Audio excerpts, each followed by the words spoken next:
I'm Dana Moriello, and you're listening to This Is a Thing, the podcast where I interview entrepreneurs who started unusual businesses about how they made their wild ideas happen.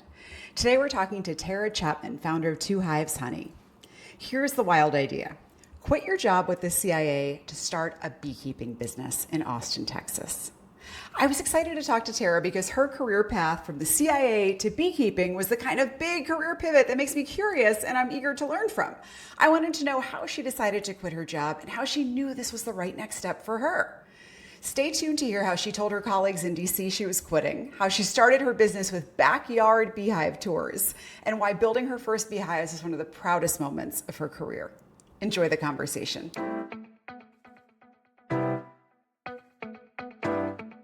Let's start in the beginning. Before you were working with bees, you were in the CIA. Tell us a bit about the jobs that you had there for context. It was my first job out of college, which is a funny, interesting place to land, not only because of the work that you do, but it's a wild place to work. And the fact that things like not using your last name in correspondence or never throwing anything away was just my normal. I worked for the government for 10 years in different capacities. My time was spent looking at and working in and around issues in Pakistan, Afghanistan, and Iraq. We were in the middle of two wars at that time, and I worked on the operations side for the agency.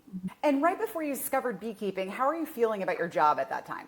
This was well before remote work was really the common thing.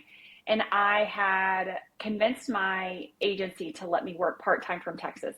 So I was spending 3 weeks out of the month in Austin. I'm a native Texan. I really was looking for a way to get back there or at least spend more time there. So I'd spend 3 weeks a month in Austin and then a week or so in DC. And then every couple of months I would go to Afghanistan for 2 weeks to 2 months. So I was doing that. I had this try life, like 3 very different wardrobes, 3 very different lifestyles between those 3 places.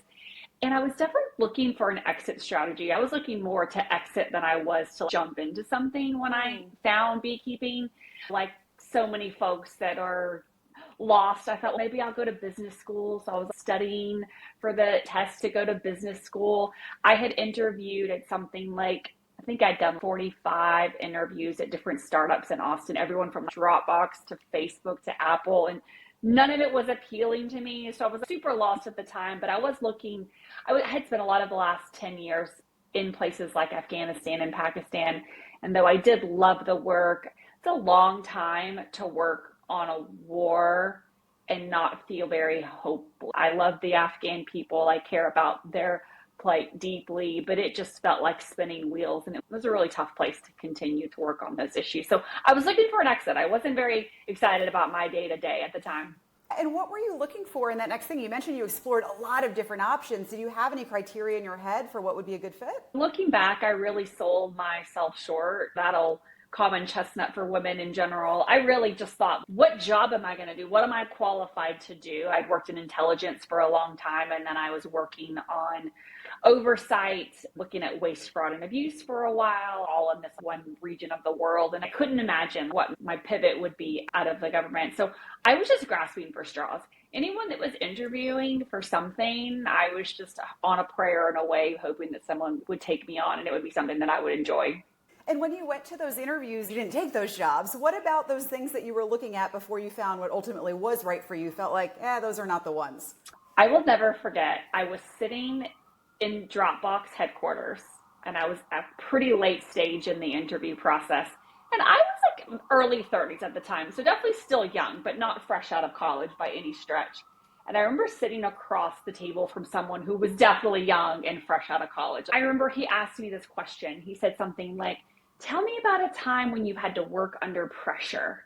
And I looked at this guy and I thought, you have my resume in front of you. When you work at somewhere like the Central Intelligence Agency, they roll back your cover, but there's not a lot of detail on the resume that you can put. And I thought, is that the most interesting thing that you can ask me, knowing that I've spent the last 10 years working in a war zone?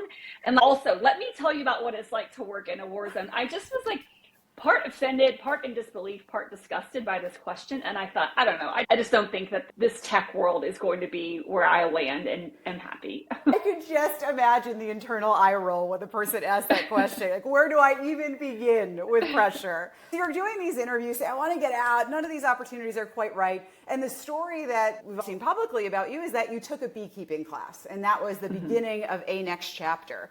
So I'm curious to get the honest take of when you took that class, did you think it was going to be something, or was that just a fun thing you were doing with friends and you moved on? I was splitting my time between three very different environments at the time. So when I was in Austin's changed a lot in the last 15 years, but really for a long time, Austin really was a very weird, hippie, off the wall place to live. And so when I was in Austin, I really wanted to lean into that. And so there was this beekeeping class on Groupon, and I feel really embarrassed now because I knew so little, but I remember thinking, that's like a thing that people do. I guess I didn't even think about, like, where does honey come from? Someone has to manage the livestock to get the honey, but it never occurred to me. And so there was this class on Groupon, and I thought, that is so weird. I'm going to do that. Enlisted a friend to go with me, and we took this beekeeping class. And I remember walking out of this class and just, it's all I could talk about. It's all I could talk about to anyone within earshot of me was how wild this world of these tiny insects are. You walk in or around probably thousands of bees every day and don't even realize it, right? They're everywhere. We just don't notice them or pay attention. And I just couldn't believe there's this thing that's so important that is everywhere, and I knew nothing about it. And it was so interesting and so fascinating. And it's just all I could talk about. And then again, with another friend, I teamed up and we built our first beehives ourselves. And I am not a carpenter. I'm terrible at doing things with my hands like that. And I remember we built these beehives, we sawed the wood, we nailed them together, we screwed them and painted them and everything. But it just didn't quite fit flush, but it worked. And the bees built in them. And I will never forget walking away from that experience. And I couldn't remember a time when I felt more proud. And it's important for context to note that I'm a first generation college graduate. I went to Duke University, and I was more proud of this moment of this thing fitting together. I think a lot of it was that I went to a liberal arts school. I studied political science. I worked in this world. Nothing felt tangible, right? But this was like a tangible thing. I had a tool that I kept in my pocket. That was very exciting to me. So it sounds like you went really deep into this hobby. Is that typical for you, or this is pretty unusual that you just wanted to go that deep into this? This is wild. I have, looking back, a couple years ago, a friend of mine that I went to college with, I remember her saying to me, "You're the bravest person that I know." And that just stopped me in my tracks. I thought, how is that even possible? This woman had lived far more life by the time we met. I'd never been out of the country. I come from a tiny town of 400 in rural West Texas.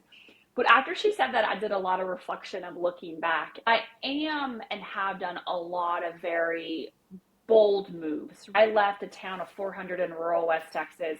I've never really been out of Texas to go to a school that I'd never visited. It was a huge culture shock. And then my first job was with the CIA, and they ended up overseas in war zones, and then moved back to Texas and kind of gave all that up. And so looking back, it wasn't unusual for me to make these big, bold moves like I did. I mean, I didn't have any entrepreneur experience.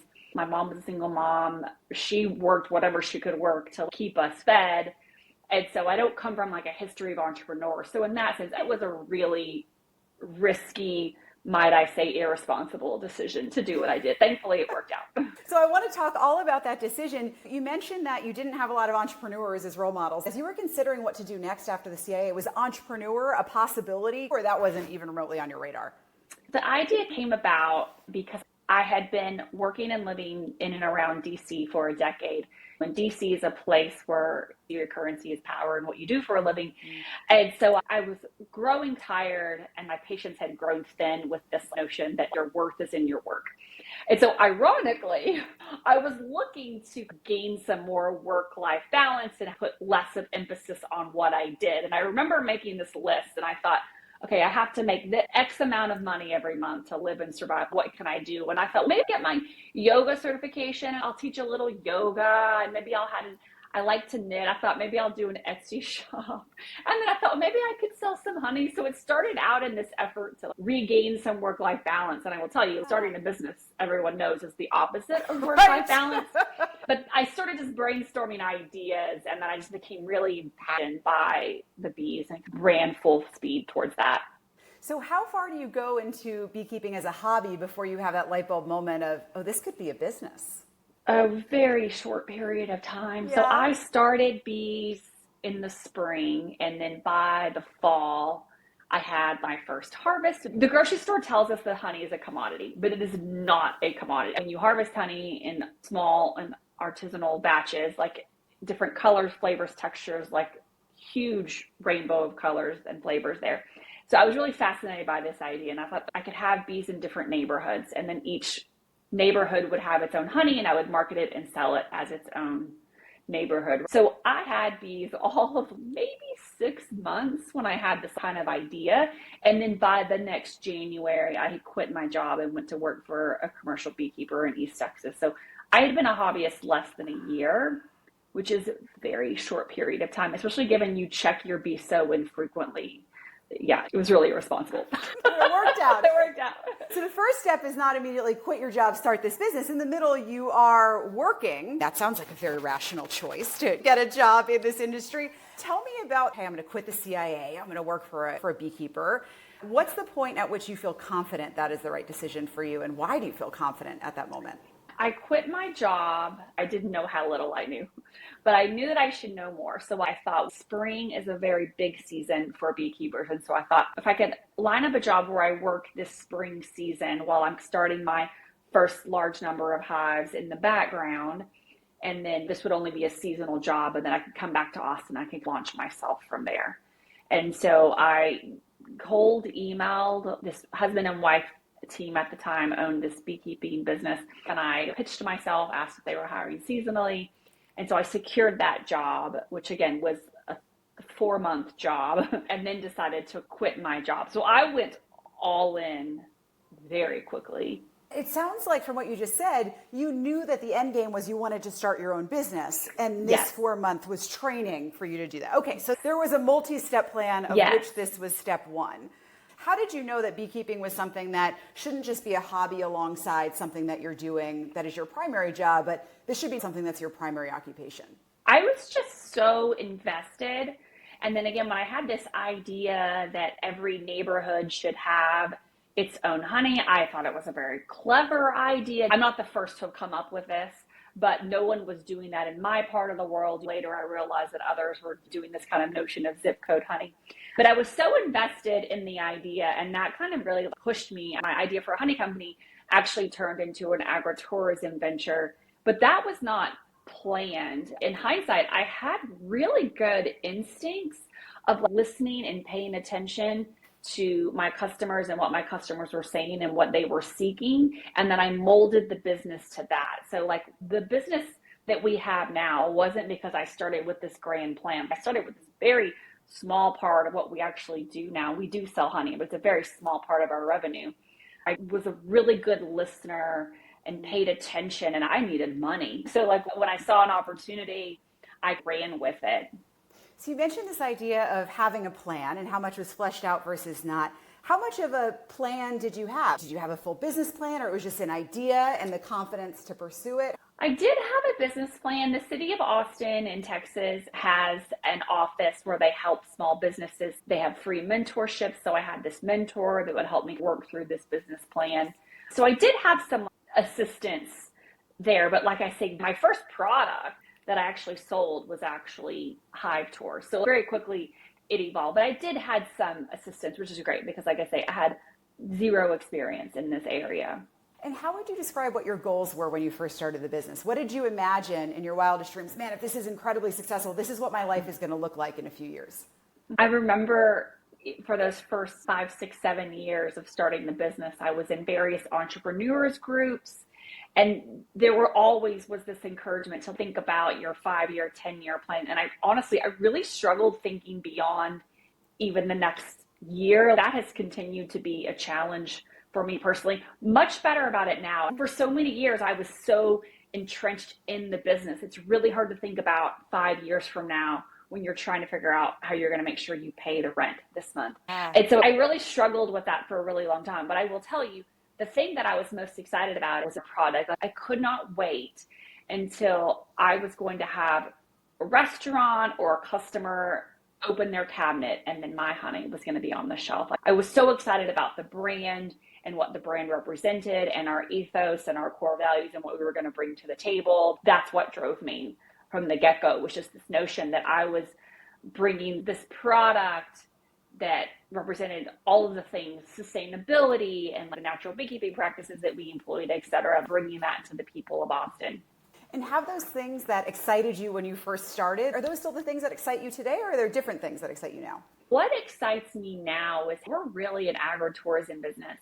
And so that means we're certainly teaching beekeeping classes, but more broadly, what that means is that we have a 5.5-acre honey ranch just east of Austin. Every tech company that has an office in Austin, we host all of those companies out. And what really excites me and my team as well is our ability and opportunity to bring out what we like to call indoor kids.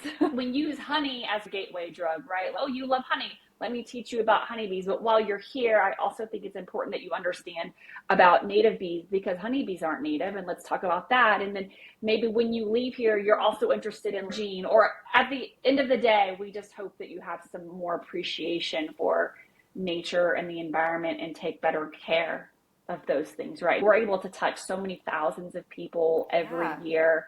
I always talk about how my last job when I was with the government before I quit, I was working in oversight, and a lot of my work made the front page of the Washington Post. A lot of my work went in front of members of Congress. When I quit my job, people in Austin just could not believe I was leaving this, quote, big important job, right? And yes, that's one type of important job, but honestly, the work that we do every day, and by extension, all of my employees, where we get to touch so many people and impart upon them, whether it's why we should turn the lights out during the bird migration or whatever it is, I think it's far more impactful what I'm doing now than what I did before. Oh, wow. So you had a lot of naysayers, it sounds like, going into this phase. It's funny because in Austin, people just could not believe it was a wild tale that I was telling. Yeah. But the irony is that I believe that secretly more than half of the people that live in DC just want to quit their jobs and go and work on a farm somewhere. The environment in Washington, DC is like, you just don't meet a lot of people that have normal jobs. People are working on the Hill or they're working for a government agency. And I remember in the bathroom, a woman caught me and she'd heard that I was leaving, and I was really nervous to tell my DC people because I thought they're really going to think I've lost my marbles. And she shared with me that she's just always wanted to move to rural Virginia and have an apple orchard and start a cidery. And I was like, you should do that. You should move to rural Virginia and start a cidery. And so super supportive from all of my people in DC, and just more curious and concerned as everybody in Austin at the time, including my mom. My mom was very concerned. I saw in an article, a quote from you, that you believe in making quick decisions and pivoting as needed. Is that still your philosophy, or have you changed your thought there? Coming from my government world, I always saw two ways of approach. There was what I call the State Department approach. There's a lot of hand wringing. There's a lot of conversation for a long time because we want to make the perfect decision. And then there's the Department of Defense decision process, which is we make the best decision that we can with the information that is in front of us, knowing that perhaps we have to pivot later. And so I've always leaned towards that style of thinking, of that. It doesn't mean I'm not going to deliberate, but you can't deliberate forever. And I'm going to make the best decision knowing what I have in front of me. And if I pivot later, future Tara isn't going to be hard on Tara today because I made the best decision that I could with the information that I had in front of me.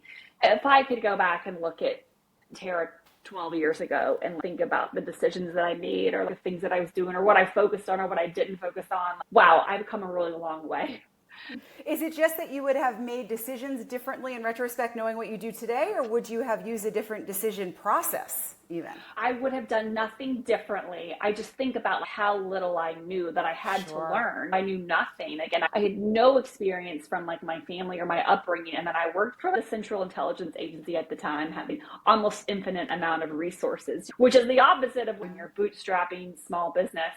So in that way, I think that my upbringing definitely prepared me for bootstrapping because, like I say, we had very little growing up. I remember from a very young age overhearing my mom, like the phone might get turned off. I remember my mom talking about like, which bills are we going to pay this month, and thinking, should we be able to pay all of the bills every month? That prepared me for bootstrapping, that's for sure. It's so interesting what you said about the Department of Defense, because when I think about pivoting, I think that's such a startup world term. I don't think of the Defense Department embracing pivoting in that way. So it's a really interesting insight for someone on the outside to learn that's a methodology there. Now, you mentioned that one of the pivots or changes in your business was shifting to more hospitality and agritourism, and that you were reacting to what you were hearing from the people coming in. What were you hearing that made you think that was the direction to go? I returned from my first spring working for a breeder, and I'm getting things off the ground. I'm not going to have a full honey harvest for another year to sell. And so I was working part-time as a food tour guide to make money and living off of savings. And anyone that came to town, or all my friends, all they wanted to do was have me take them out to the bees. And I thought, I feel like I could charge for this. And this was even before I knew what the term agritourism is. Another thing that I always tell people is create your truly minimally viable product and invest as little as you can until you can test it. And so I sketched out this idea, and I started cold calling and emailing different meetup groups. I would search on the platform, and I would look for meetup groups that had outdoor slant or gardening or nature slant. And so I would email them, and I would say, I've got this really cool experience. I would love to host your members out. And so then when people would book, I would buy just enough suits for those people. And then as more people would book, I would buy more and buy more. And they would come and they would sit on my back porch, because I actually didn't own any land until we were 6 years into the business. Wow. So was this at your house that the meetup groups were coming to? This is at my house. Wow. So they would come and they would sit on my back porch, and I'd have like a cooler of beer, and we would talk about bee biology, and I would do my little education piece, and then we would suit up and we would walk across the street, because the bees were in my neighbor's yard, and we'd walk across the street and we would do a little hive tour there. And that was very successful very quickly. That was the first thing that I actually sold.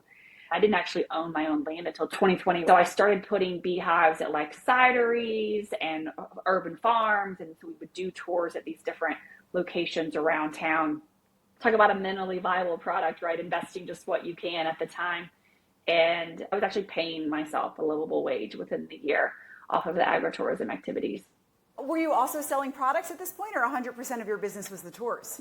It was 100% tours, and it wasn't until year 2 that I actually had honey to sell. How did it feel when you got that first dollar from someone who was willing to pay to come to your house and do this experience? It was so exciting. And again, looking back now at how, like, oh my God, how did I do it that way? Of course, now we use a third-party platform where you can do the booking and it sends all the emails and everything. But at the time, I didn't know about any of that. So you would buy a product on my website, and it was the tour. And then I would email you, and I would say, hi, Dana, what works for you? And you would say, how about Tuesday at 10:30? And I would say, sure. And I would take you and your friend out on a tour Tuesday at 10:30. People were getting a really good deal back then. They were basically getting these like private experiences. But it was a very exciting time. Those first few years when you start a business, it's really hard work. But I feel like, at least for me, I was so excited about the new things constantly. Oh my gosh, someone's buying this now, or oh my gosh, this restaurant's going to carry my honey. One of the first restaurants that carried our honey was a James Beard Award nominated restaurant. And so there's just always so many things to be excited about. And I feel like it like helps you get through the really hard work that is inevitable when those first years when you're getting started. It's just constant hustle. You mentioned a few times looking back and either cringing or thinking, man, I know so much now that I would have done differently. So if we're to look back at the Tara then, and you were to know what your business is today and everything you've achieved, what would surprise you most about how things have gone? I will tell you, the thing that would surprise me most is the staff, because for the longest time, I would tell myself these lies. I believe them, but I remember saying, no one will ever do a tour other than me. I have to do the tours because no one's going to do the tours the way that I do the tours. And I really held a really too tight white knuckle grip on everything for a long time. My first hire was an assistant, which was the right move for sure, to do scheduling and billing and invoicing and all that to allow me to focus on the actual core execution and operations. But at every turn, I would say I could never imagine a world in which I let someone else do this job. And now I have a staff of 8, including myself, 4 full-time and a couple of part-time and then a couple of seasonal. And really, today, I can go out and work bees anytime I want. But if I'm working bees because someone has to work the bees, we're losing money. You know what I mean? Oh, that's such an interesting insight. So what changed about the business when you started loosening your grip and being comfortable hiring people? I could not have continued anymore. I just feel like I've been operating at 2 shades shy of a total burnout for a very long time. I did have a baby. I hired my first operations manager, and I still didn't give up enough. My first 2 years was just absolute hell because I was still trying to do all of the things. But I finally had to realize that, yes, they do things differently. And for a long time, I would say, to comfort myself, I would say, you know what, if I'm 100%, their 90% is still better than everybody else's, right? They're still operating. I've had the fortune of having a really great team. And I used to say that to myself a lot, but it was still couched in this notion that I could still be doing it better. And honestly, I don't even think that's true. There's sometimes when we'll be brainstorming an event, or I remember we do these things called honey harvest parties, and it's an opportunity where you get to come in, we're inside, and you take frames of honey and you go through the whole process. And by the end, you've ended up with like a bottle of honey that you've extracted and you've bottled and infused yourself. And I invented this thing, right? No one was doing this before I was in Texas. And I invented this thing and I crafted this experience. And I had to sub in a few weeks ago because I was down a team member and I saw the way that they were doing things differently. And my first inclination is to be like, no, that's not the way we do it. And then I thought, oh, I think this actually works better. I've had to realize that I do things and ask things of myself that I would never ask my staff. I am super protective of their days off and their mental health. And I am not that kind to myself. And several years ago, I thought, yeah, if you're not working 80 hours a week and under a total cloud of anxiety and stress all the time, you do probably bring better ideas to the table. And that's their biggest asset, right? Is that they work for a boss that doesn't treat them terribly, whereas I work for a boss that treats me terribly. Well said.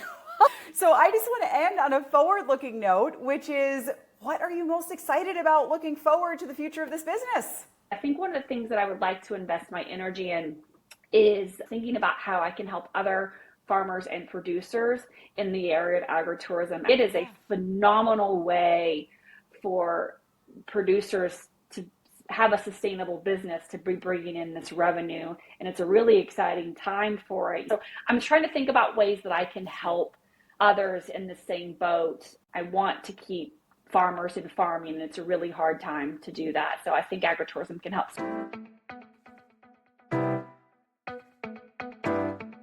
That was Tara Chapman talking about her journey building Two Hives Honey. Here are my 3 favorite lessons from that episode and why they stood out to me.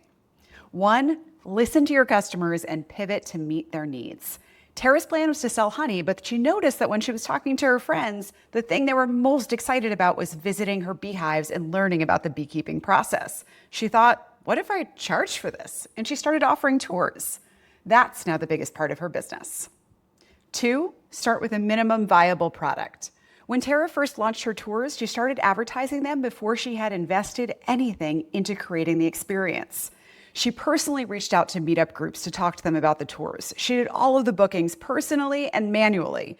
She only even bought the beekeeping suits and materials for the guest after they had paid her for the experience. Oh, and by the way, that experience, it was in the backyard of her house.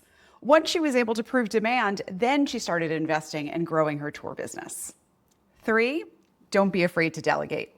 For a long time, Tara was afraid to delegate important tasks to other people because she felt pride that these were things that she could do best. As she started to step back a little bit, she realized that sometimes other people could not only do those things, but they could do them even better than she could. Part of the reason they could do them better is because they didn't have the same stress and responsibilities that she did as the founder and owner. So they had more time and freedom to think and be creative. As she said, they have a better boss than she did. This is Dana Moriello, and I can't wait to see you next week on This Is a Thing.